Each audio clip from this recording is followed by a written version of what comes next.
The tears come easy. Iman's son Samih was a fighter. She knew he could die any time.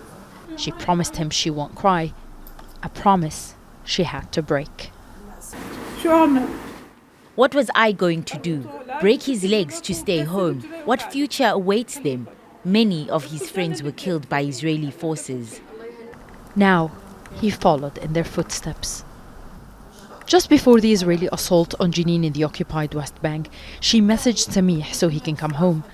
His answers would frustrate her, but now she says she'll never forget them. In a bit, mother. I just left the camp. I will sit in a coffee shop and come back home. This picture was widely circulated amongst Palestinians in the past few weeks. Samih told his mom it wasn't him. Now the family believes it was. His cousin Rena keeps his picture on her pendant. We are proud of him. Some wrote poetry about that picture. This is not a life that we're living. Once you travel, then you see how people live, how they think. But here, we feel like we live in a cage.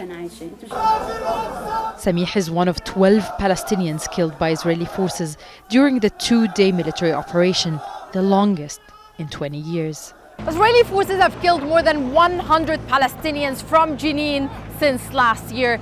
And as the bodies keep piling up, the cemetery inside the refugee camp is full.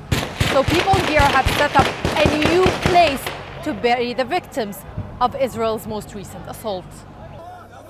Side by side and one by one, they laid 11 Palestinians to rest. Israel's Prime Minister Benjamin Netanyahu has said this won't be the last operation in this refugee camp, which means it won't be long before more Palestinians are buried in this new graveyard. Nida, Ibrahim, Jazeera, Jenin, the occupied West Bank. Well, as Nida was just alluding to, Israel's Prime